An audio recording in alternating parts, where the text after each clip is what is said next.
الحمد لله رب العالمين والعاقبة للمتقين والصلاة والسلام على رسوله النبي الأمين المتين الكريم أما بعد فأعوذ بالله من الشيطان الرجيم بسم الله الرحمن الرحيم يا أيها الذين آمنوا ادخلوا في السلم كافة ولا تتبعوا خطوات الشيطان إنه لكم عدو مبين وقال الله تبارك وتعالى في القرآن المجيد يا أيها الذين آمنوا لا تجعلوا دعاء الرسول كدعاء بعضكم بعضا وقال الله تبارك وتعالى في القرآن المجيد يا أيها الذين آمنوا لا ترفعوا أصواتكم فوق صوت النبي ولا تجهروا له بالقول كجهر بعضكم بعضا صدق الله العلي العظيم وبلغنا رسوله النبي الأمين المتين الكريم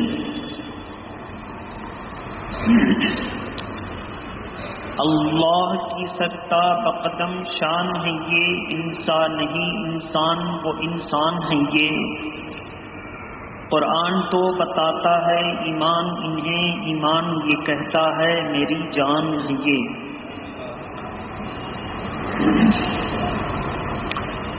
عزیزان ملت اسلامیہ آج کی یہ محفل پاک جس میں میں نے قرآن مقدس کے مختلف جگہوں سے اللہ کے پیارے نبی صلی اللہ تعالی علیہ وسلم کے آداب ان کی عظمت اور تعریف و توصیف سے متعلق ہیں تلاوت کا شرف حاصل کیا۔ بتانا یہ ہے کہ جب تک ہم مسلمان اپنے نبی کی تعظیم کرتے رہے تب تک ہم ترقی کرتے رہے۔ آپ یہ کہیں گے کہ آج مسلمان کمزور اس وجہ سے ہے کہ اس کے پاس علم کی کمی ہے۔ آپ یہ کہہ سکتے ہیں کہ مسلمان کمزور اس لیے ہے کہ اس کے پاس دولت نہیں ہے۔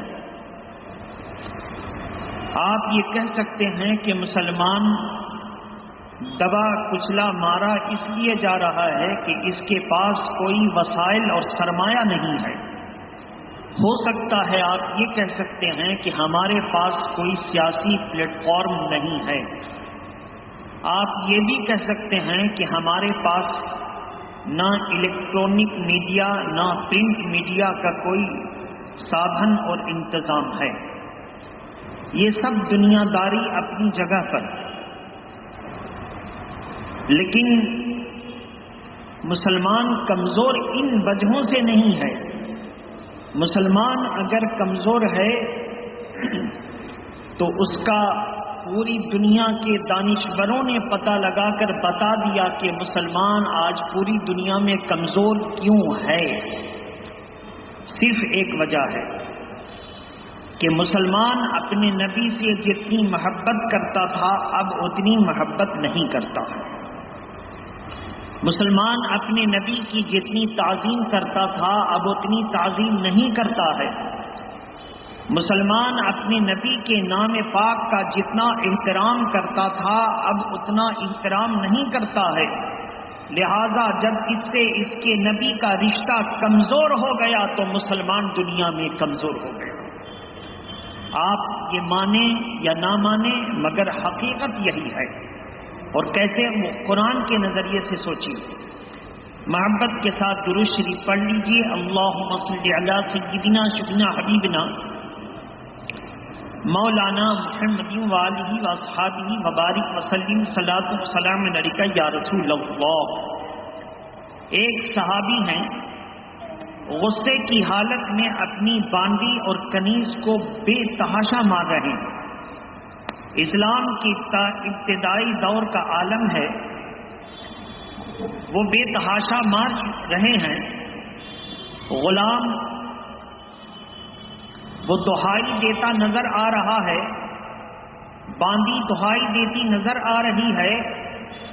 اس نے کہا اللہ کا واسطہ مجھے چھوڑ دو۔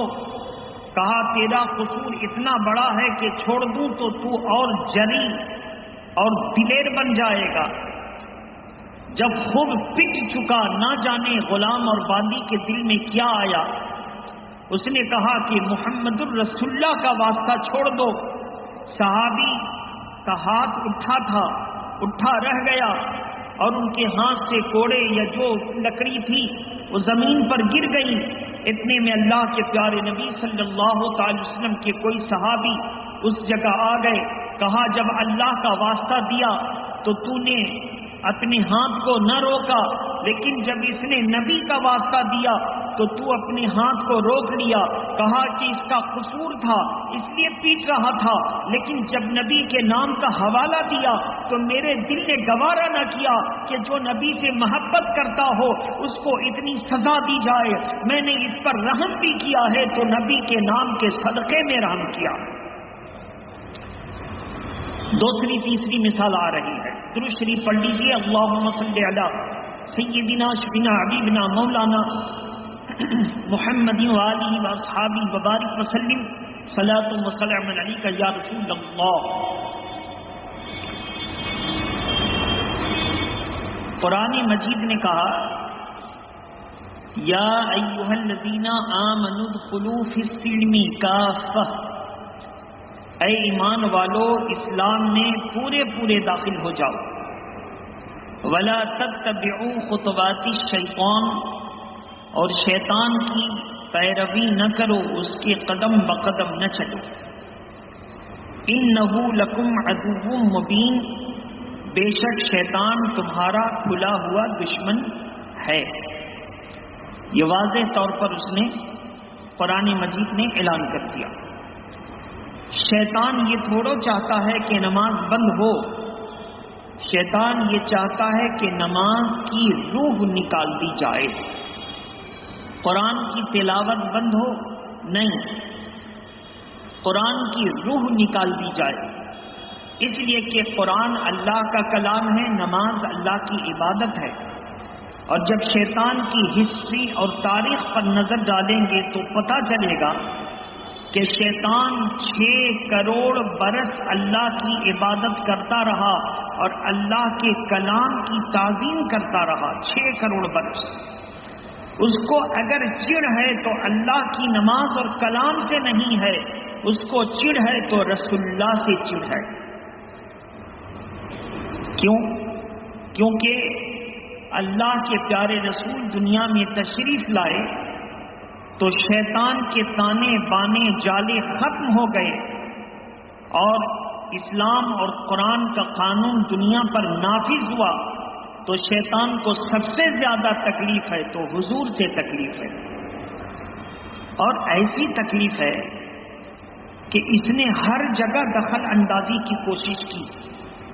آپ جب قرآن مجید کی تلاوت کرتے ہیں تو اس میں ہر سورہ سے پہلے لکھا ہوتا ہے بسم اللہ الرحمن الرحیم، زور سے بولیے۔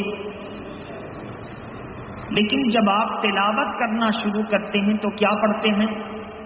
اعوذ باللہ من الشیطان الرجیم، بولیے کیا پڑھتے ہیں؟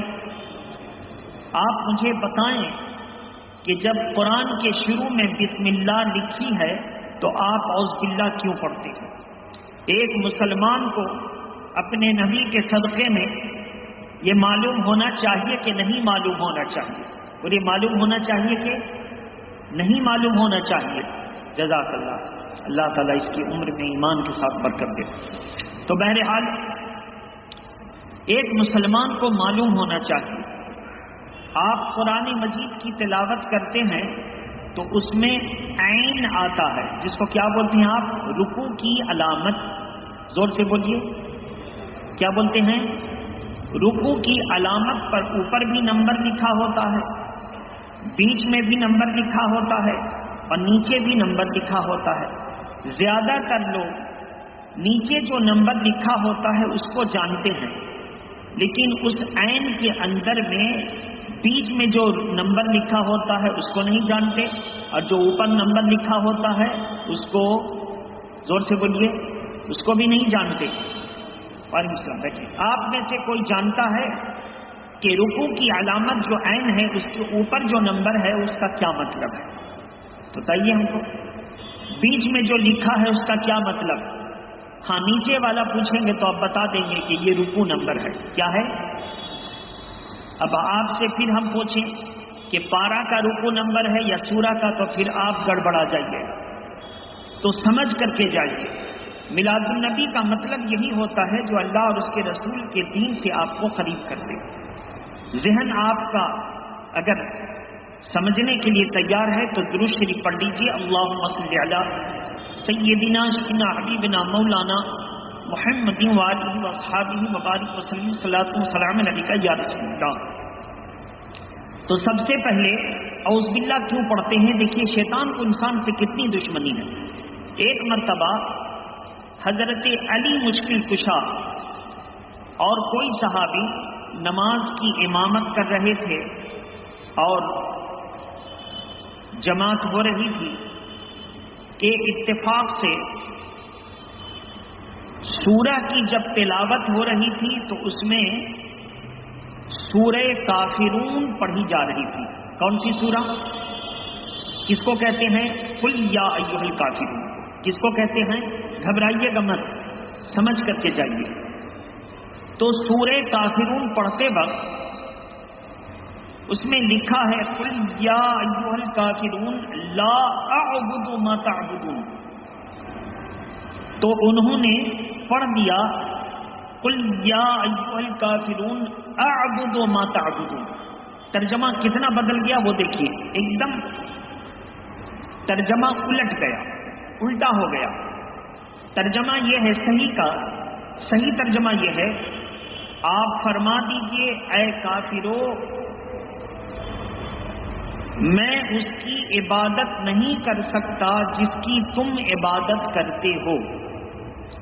اور جب لا ہٹ گیا تو اس کا ترجمہ ہو گیا تم فرما دو کہ میں اسی کی عبادت کرتا ہوں تم جس کی عبادت کرتے ہو. تو اس سے کیا ہوا؟ کفر ہو گیا. لیکن چونکہ یہ شیطان کا التباس تھا، شیطان نے ایسا کہا تھا. ہوا کیا تھا کہ نماز ہو رہی تھی اور امام قرأت کر کے رک گئے، تو امام کی قرأت کی آواز کے مشابہ شیطان نے یہ پڑھ دیا. وعلیکم السلام. بیٹھے. وعلیکم السلام. شیطان نے یہ پڑھ دیا اور نیچے مقتدی سمجھنے لگے کہ یہ کیا ہوا، اور پڑھتے پڑھتے جو لوگ نئے نئے اسلام کو قبول کیے تھے وہ سجدے میں چلے گئے. کہا کہ اسلام اور شرک الگ الگ کوئی چیز نہیں، دونوں ایک مذہب ہے.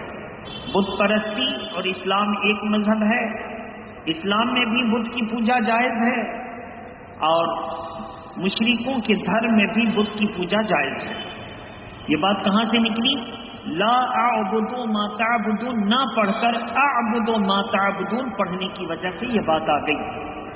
لا اعبد ما تعبدون کا مطلب ہے میں اس کی عبادت نہیں کرتا جس کی تم پوجا کرتے ہو، اور اعبد ما تعبدون کا مطلب ہے میں اسی کی عبادت کرتا ہوں جس کی تم پوجا کرتے ہو. تو میں جس کی عبادت کرتا ہوں نام عبادت دیتا ہوں، تم جس کو مانتے ہو نام پوجا دیتے ہو گئے نا برابر. اور اسلام اور شرک برابر نہیں ہو سکتا، جیسے دن اور رات برابر، بولیے دن اور رات برابر نہیں ہو سکتے. اب آپ پوچھیں کیسے؟ آپ ایک دم تھوڑی سی توجہ دے دیجیے. اس لیے ہم منع کرتے ہیں سب کے ساتھ آپ رہیے مگر اپنا دین اپنا مذہب بچا کر. بولیے اپنا دین اپنا مذہب بچا کر. سب کے کام آئیے، سب کے دکھ سکھ میں سہارا بنیے، لیکن اپنا دین اور مذہب بچا کر.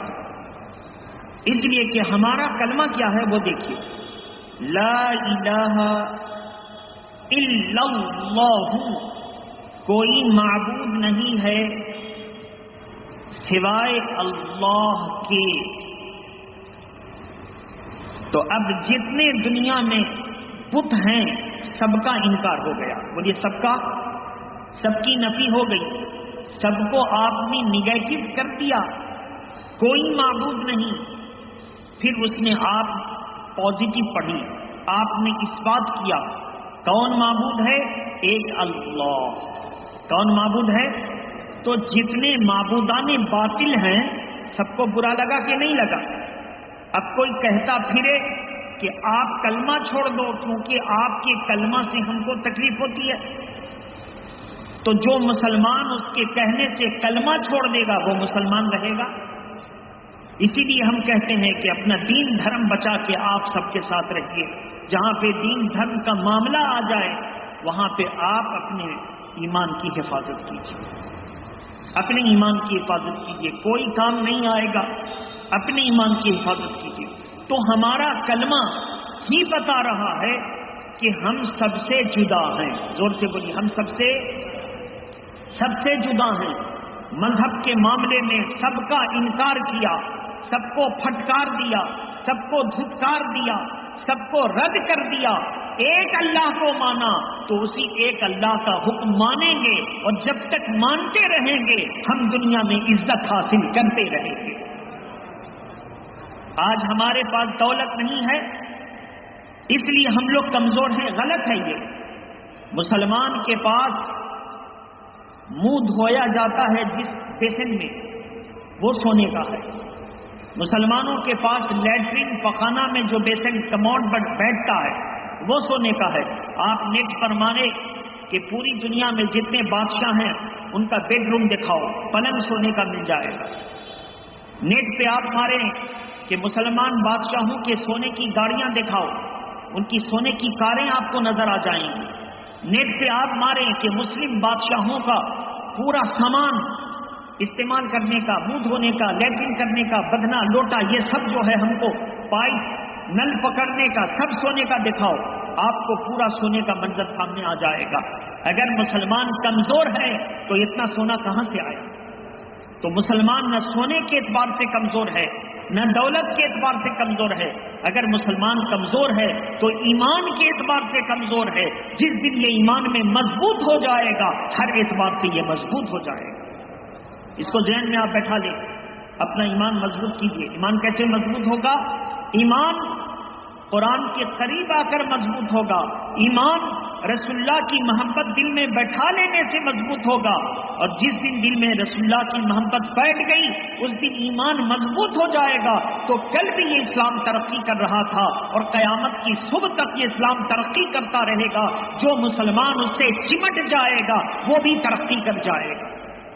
درود شریف پڑھیے، اللہم صلی علی سیدنا شفیعنا حبیبنا مولانا محمد وآلہ واصحابہ وبارک وسلم۔ تو عزیزان ملت اسلامیہ، تو سب سے بڑی بات، جب یہ نماز کی حالت میں شیطان نے ایسا التباس کر دیا کہ پڑھنا چاہیے تھا لا اعبد ما تعبدون، تو امام ترک کر کے چپ ہو جاتا ہے، تو شیطان امام کی آواز کے مشابہ لا اعبد کی جگہ اعبد پڑھ دیتا ہے۔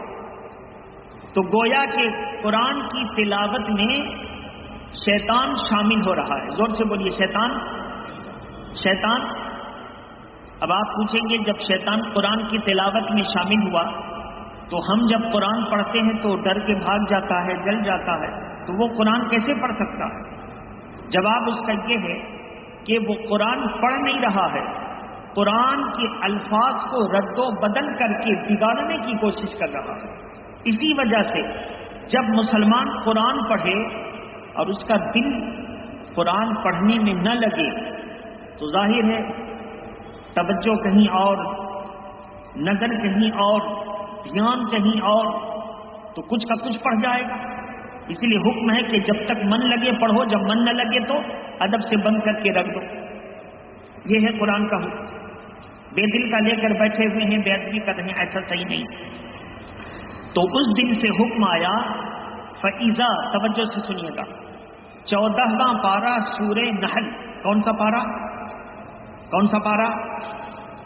14واں پارا سورہ نحل. فَإِذَا قَرَأْتَ الْقُرْآنَ فَاسْتَعِذْ بِاللَّهِ مِنَ الشَّيْطَانِ الرَّجِيمِ. اب تک تم بسم اللہ پڑھ کر قرآن شروع کرتے تھے، اب جب قرآن شروع کرو تو اللہ کی پناہ مانگ لیا کرو شیطان مردود سے. جب مسلمان قرآن شروع کرنے سے پہلے اللہ کی پناہ یعنی اعوذ باللہ من الشیطان الرجیم پڑھنے لگا، اس کے بعد یہ حادثہ پیش نہیں آیا. یعنی قرآن جیسی آواز ملا کر کے کسی نے دھوکہ نہیں دیا. شیطان کو دھوکہ کرنے پر جو اللہ نے طاقت دی تھی وہ طاقت چھین لی. تو اسی لیے ہم لوگ توجہ سے اب رزلٹ نکالیے کہ کہنے کا مطلب کیا تھا کہ جب ہم قرآن پڑھتے ہیں تو شروع میں لکھا کیا ہوتا ہے؟ بسم اللہ. لیکن پڑھتے کیا ہیں؟ اعوذ باللہ. کیوں پڑھتے ہیں؟ یہ بھی قرآن کا حکم ہے. فَإِذَا قَرَأْتَ الْقُرْآنَ فَاسْتَعِذْ بِاللَّهِ مِنَ الشَّيْطَانِ الرَّجِيمِ. جب تم قرآن کی تلاوت کرو تو سب سے پہلے اعوذ باللہ من الشیطان الرجیم پڑھو. اس لیے قرآن کے حکم کے مطابق ہم جب پڑھنے بیٹھتے ہیں تو اعوذ باللہ پہلے پڑھتے ہیں. جب اعوذ باللہ پڑھ لیتے ہیں تو اس میں بھی کسی کو برا لگے گا. آپ کہتے ہیں شیطان مردود سے، آپ قرآن پڑھنے بیٹھے ہیں یا شیطان کو مردود کہنے اور گالی دینے بیٹھے ہیں؟ تو جواب اس کا یہ ہے، یہ ہم نے نہیں کہا ہے، یہ قرآن نے آپ کو سکھایا ہے. اور پوری دنیا جب تک اللہ کی محبت میں شیطان کو مردود کہتی رہے گی، شیطان ذلیل ہوتا رہے گا اور اللہ کی طاقت مضبوط ہوتی رہے گی. اس لیے کسی کو برا نہ لگے کہ ہم نے کسی کا نام لے کر مردود کہا، ہم کو تو قرآن سکھا رہا ہے.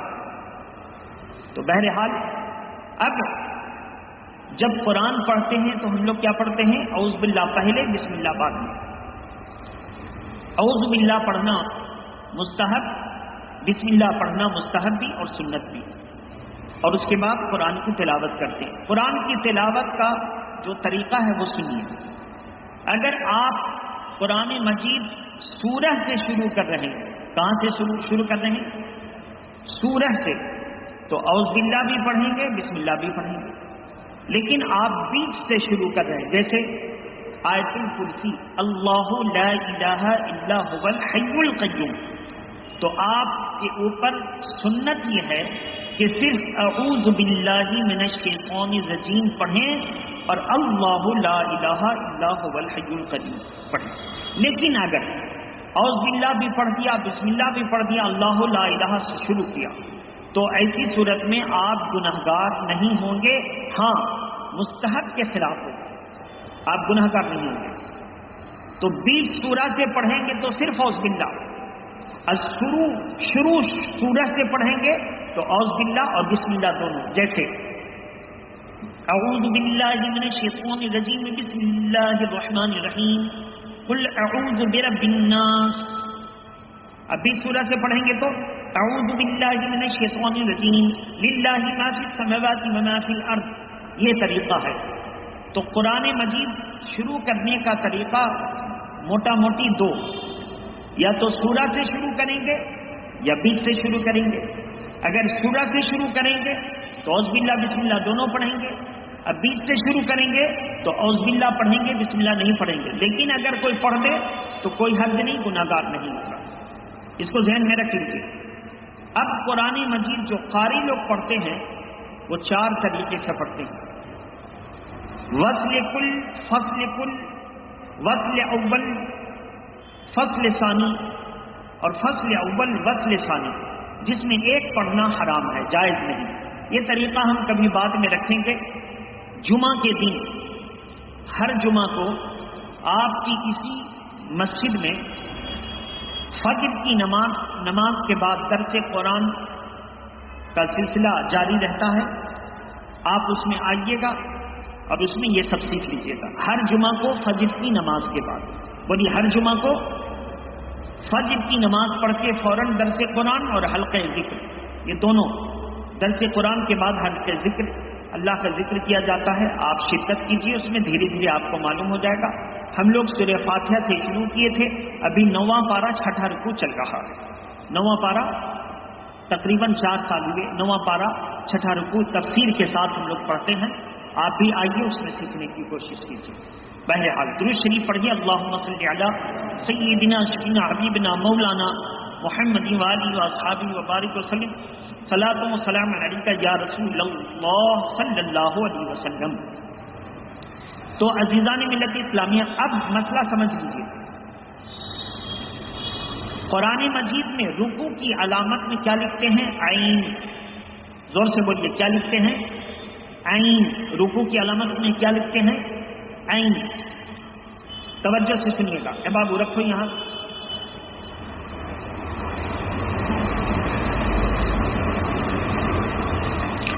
رکوع کی علامت میں کیا لکھتے ہیں؟ زور سے بولیے، عین۔ یہ ہے رکوع کی علامت۔ رکوع کبھی سورہ کے اعتبار سے بھی ہوتا ہے اور کبھی پارہ کے اعتبار سے بھی ہوتا ہے۔ زور سے بولیے، کبھی پارہ کے اعتبار سے۔ سورہ کے اعتبار سے جو رکوع ہوتا ہے اس کو لکھا جاتا ہے عین کے اوپر۔ کہاں لکھا جاتا ہے؟ زور سے بولیے۔ پارہ کے اعتبار سے جو رکوع ہوتا ہے کہاں لکھا جاتا ہے؟ عین کے نیچے۔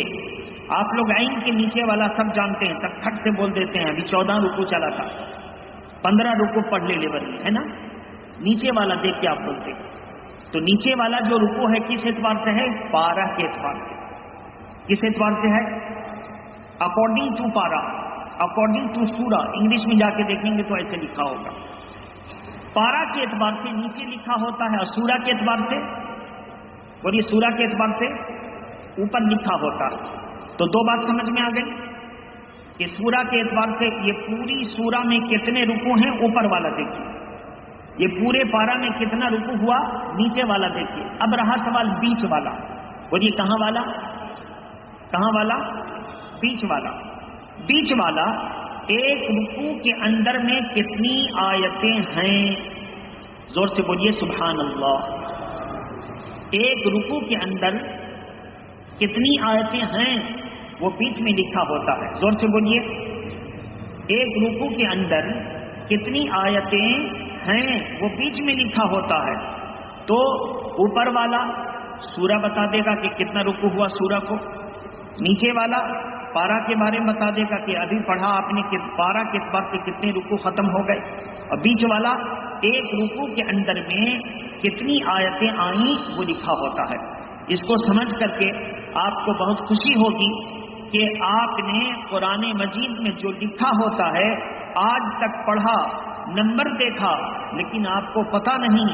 اب اس کو جا کے ذہن میں پھر بیٹھانے کے لیے وضو کر لیجئے گا، ایک مرتبہ قرآن مجید کھولیے گا اور اس کو جا کے دیکھ لیجئے گا تاکہ ذہن میں محفوظ ہو جائے۔ درود شریف پڑھیے، اللہم صلی علی سیدنا شفینا حبیبنا مولانا محمد والی و صحابی وبارک وسلم، صلاۃ و سلام علیک یا رسول اللہ صلی اللہ علیہ وسلم۔ تو آج دنیا میں اگر مسلمان کمزور ہے تو حضور کی محبت اس کے دل میں جو تھی وہ کمزور ہو گئی۔ قرآن نے کیسی محبت دینی چاہیے ہے وہ دیکھیے۔ صحابی رسول ہیں، نیا نیا اسلام قبول کیا ہے، دیہات کے رہنے والے ہیں، حضور سے ملنے کا شوق بڑھا تو ملنے آ گئے مدینہ شریف میں، اور پرانے رسم و رواج کے مطابق پکارنے لگے، کہاں ہے میرے رسول اللہ؟ یا رسول اللہ کہاں تشریف رکھتے ہیں؟ اے اللہ کے نبی کہاں تشریف رکھتے ہیں؟ پکارنے لگے۔ عمر فاروق اعظم کی نظر پڑی کہ کچھ لوگ اونٹوں پر سوار ہو کر بدن پہ گرد و غبار، ایسا لگتا ہے دور دراز کا سفر کر کے آ رہے ہیں، اور حضور کو ان کے حجرے کے باہر سے پکار رہے ہیں۔ ان کے حجرے کے باہر سے عمر فاروق اعظم نے دل پر ہاتھ رکھا، کہا یہ تو بڑی بے ادبی ہو گئی، یہ تو بڑی بے ادبی ہو گئی۔ ان سب کو خاموش کیا اشارے سے، کہا خاموش، اترو ان سے پہلے۔ اتارا، کہا تم سب کہاں سے آئے ہو؟ اپنے ملک کا نام بتایا، ہم لوگ دور دراز دیہات سے آئے ہیں، مدینہ کے رہنے والے نہیں۔ کہا تم اگر مدینہ شریف کے رہنے والے ہوتے تو میں تمہیں کوڑے مارتا۔ کیا مارتا؟ کیا مارتا؟ کوڑے مارتا، کمچی مارتا، مگر تم چونکہ مدینہ کے رہنے والے نہیں ہو، حضور کی بارگاہ کے آداب سے واقف نہیں ہو، یہ غلطی تم سے پہلی مرتبہ ہو رہی ہے، اس لیے میں تنبیہ سمجھا کر رہا ہوں۔ سنو، یہ حضور کی بارگاہ ہے، یہاں پر حضور حجرے میں ہوں تو باہر سے آواز دے کر پکارنا جرم ہے، باہر سے آواز دے کر پکارنا جرم ہے۔ کہا اب ہم سے تو غلطی ہو گئی، اب یہاں تو یہ بات ہو گئی، وہاں حضور کے حجرے میں جبریل امین تشریف لے آئے۔ پارہ نمبر 18 میں یہ آیت کریمہ ہے، ان الذین ینادونک من وراء الحجرات اکثرهم لا یعقلون۔ ترجمہ، اے میرے محبوب، جو آپ کو حجرے کے باہر سے پکارتے ہیں ان میں اکثر عقل والے نہیں ہیں، ان میں اکثر سوچئے کہ جو حضور کو باہر سے پکارے اس کو قرآن نے کیا کہا؟ عقل والے نہیں ہیں۔ چونکہ نئے نئے مسلمان ہوئے تھے، کوئی اور سخت سزا تو نہ آئی، مگر بے عقلی کا مظاہرہ کیا تھا تو عقل والے نہیں ہیں، یہ آیت کریمہ صاف آ گئی۔ تو اس دن سے قانون بن گیا کہ اللہ کے پیارے نبی صلی اللہ علیہ وسلم جب حجرے میں ہوں تو ان کو پکارنا قرآن کے خلاف ہے، زور سے بولیے قرآن کے، اور بے عقلی کی دلیل ہے۔ جو اپنے آپ کو بے عقل کہے وہ جا کے پکارے۔ اب کیا ہوگا؟ جب ہم پکاریں گے نہیں تو حضور کو پتہ کیسے چلے گا؟ اب یہ مسئلہ آ گیا۔ اب اگر ہم نہیں پکارتے ہیں تو ضرورت اپنی کیسے بیان کریں؟ اب پکار لیتے ہیں تو قرآن بے عقل کہہ رہا ہے، اب فاروق اعظم کی نظر پڑ گئی تو کوڑا ماریں گے، تو اب کیا کریں؟ ایک صحابی اپنے گھر سے چلے، ان کی والدہ نے کہا بیٹا کہاں جا رہا ہے؟ کہا امی اپنے پیارے نبی کی بارگاہ میں جا رہا ہوں، آپ سلام پہنچاؤ گی؟ کہاں بیٹا، میرا بھی سلام کہہ دینا اور میرے لیے بخشش کی دعا کروا لینا۔ آئے، اللہ کے پیارے نبی کے پیچھے نماز پڑھی، اتفاق سے حضور کو کچھ کام تھا، سیدھا نماز ختم ہوئی، دعا سلام ہوا، امی کا سلام پیش کر دیا اور کچھ کہنا چاہا تھا کہ موقع نہ ملا، حضور اپنے حجرے کی طرف چل پڑے۔ اب جب چل پڑے تو کس کی ہمت ہے جو روکے؟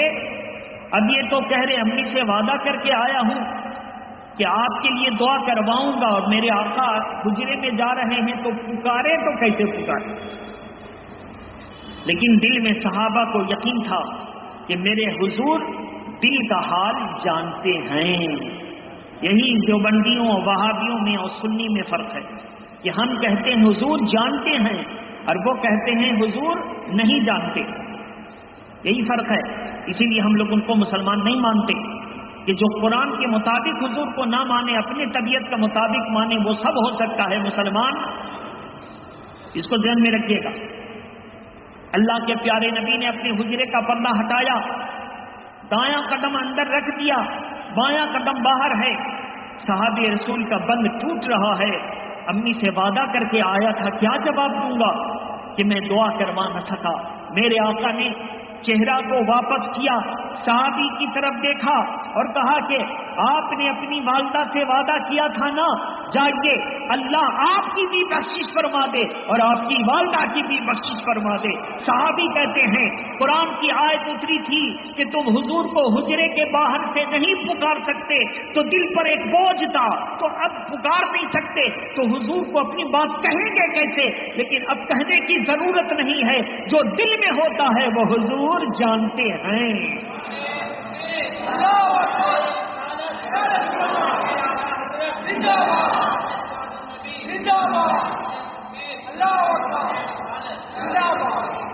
جو دل میں ہوتا ہے وہ حضور جانتے ہیں، وہ حضور جانتے ہیں۔ تو میرے محترم بزرگ اور دوستو، اس سے پتا چلا کہ پوری دنیا کے بڑے بڑے لوگ اپنی مجلس کے آداب خود بناتے ہیں، اور میرے آقا کی مجلس اور آقا کی صحبت کے آداب خود بنایا نہیں کیا، بلکہ قرآن نے بنایا ہے، اور قرآن قیامت تک رہے گا، تو حضور کے دربار کے آداب قیامت تک عمل میں لائے جائیں گے۔ اور دیکھیں پھر ہم لوگ آپس میں جب بات کرتے ہیں تو کبھی کبھی بڑے چھوٹے کی تمیز بحال نہیں ہو پاتی، چھوٹا بڑے کے اوپر آواز بلند کر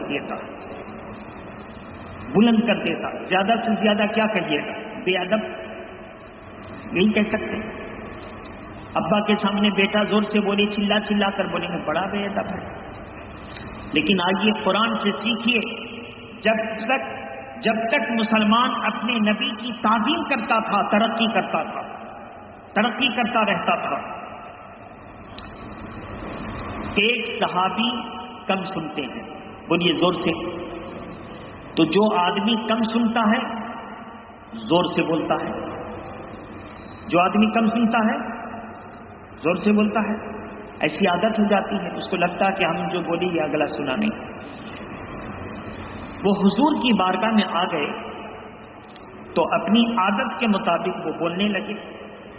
قرآن مجید کی آیت کریمہ اتر گئی۔ ابھی جو میں نے پڑھا تھا ان الذین ینادونک من وراء الحجرات اکثرهم لا یعقلون، یہ 18ویں پارے میں ہے۔ اب جو پڑھ رہا ہوں یہ 26ویں پارے سورہ حجرات، 26واں پارہ، جہاں سے 7ویں منزل شروع ہوتی ہے۔ زور سے بولیے، جہاں سے قرآن میں کتنی منزلیں ہیں؟ زور سے بولیے، قرآن میں کتنی منزل ہے؟ 7 منزلیں ہیں۔ زور سے بولیے، 7 منزلیں ہیں۔ بزرگان دین نے ایک منزل کو ایک دن پڑھا۔ ہفتہ میں کتنے دن ہوتے ہیں؟ پورا قرآن کب ختم ہوگا؟ ایک ہفتے میں۔ ہفتہ میں 7 دن، قرآن میں منزلیں 7۔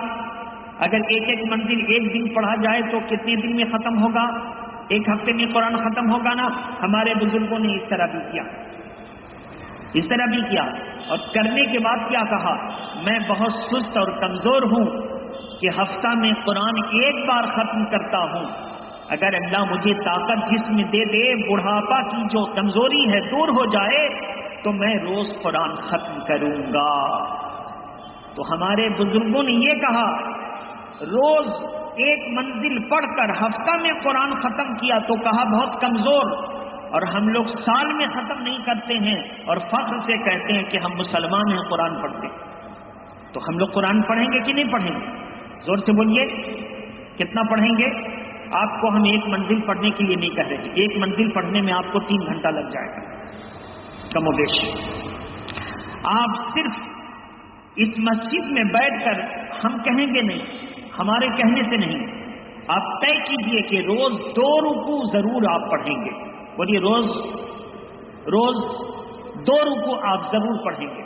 اگر آپ 2 رکوع روز پڑھ لیتے ہیں تو قرآن کا ختم سال میں ہو جائے گا، اور قرآن گواہی دے گا کہ مولا میں تیرا کلام ہوں، اس کا تعلق مجھ سے روز رہا ہے، میں اس کی شفاعت کرتا ہوں، اس کی بخشش فرما دے۔ قرآن شفاعت کرے گا جو قرآن سے محبت کرے گا۔ تو بہرحال، تو میرے محترم بزرگ اور دوستو، قرآن مجید کی آیت کریمہ اتر گئی، یا ایھا الذین آمنوا لا ترفعوا اصواتکم فوق صوت النبی ولا تجہروا له بالقول کجہر بعضکم بعضا۔ جیسے یہ آیت کریمہ اتری، وہ صحابی اپنے آپ کو گھر میں جا کر کے قید کر دیا۔ بیوی نے پوچھا کیا بات ہے؟ کہتے ہیں کہ اب میں برباد ہو گیا، میں تباہ ہو گیا، میں مسلمان رہا کہ نہیں رہا، میں بہرا آدمی، حضور کی آواز پر میری آواز بلند ہو گئی، قرآن کی آیت کریمہ اتر گئی، ان تحبط اعمالکم وانتم لا تشعرون، حضور کی آواز پر تم اونچی آواز کرتے ہو، تمہارے سارے اعمال برباد ہو گئے اور تم کو ہوش بھی نہیں ہے۔ میں تو برباد ہو گیا۔ حضور نے خبر پہنچائی، جاؤ ان کو بلا لاؤ۔ کہتے میں برباد ہو گیا، کس منہ سے نبی کی بارگاہ میں جاؤں؟ کہا کہ یہ اللہ کا قانون ہے، آج کے بعد سے، آج کے تمہاری غلطی کو اللہ معاف کرتا ہے۔ اب وہ صحابی کو جب غلطی کی معافی کی خوشخبری مل گئی، کہتے ہیں کہ آج جتنا میں خوش ہوں کسی چیز سے اور کسی دن اتنا خوش نہیں ہوا۔ لیکن اس کے بعد سے وہ کیا کیے؟ اپنی آواز کو اتنا پست کر دیے کہ حضور کو 2 بار بولنے کی ضرورت، زور سے بولو کیا تم نے کہا، زور سے بولو، حضور کو دوبارہ ان کو کہنا پڑتا کہ زور سے بولو، اتنی دھیمی آواز میں بولنا شروع کیا۔ تو کہنے کا مطلب میرے محترم کہ آج دنیا میں مسلمان کی کمزوری کا یہ سبب نہیں کہ وہ دولت میں کم ہے، دولت میں کم نہیں ہے، سرمایہ میں کمی نہیں، ایسی کوئی بات نہیں ہے، بلکہ اگر دنیا میں مسلمانوں کی کمزوری کی وجہ ہے تو اس کا رشتہ نبی سے اور قرآن سے کمزور ہو گیا ہے۔ جس دن یہ مسلمان اپنا رشتہ نبی اور قرآن سے مضبوط کر لے گا، انشاءاللہ کل بھی کامیاب تھا اور قیامت تک کامیاب ہو جائے گا۔ اللہ تعالی ہماری اور آپ کی محفل کو قبول فرمائے۔ وآخر دعوانا ان الحمد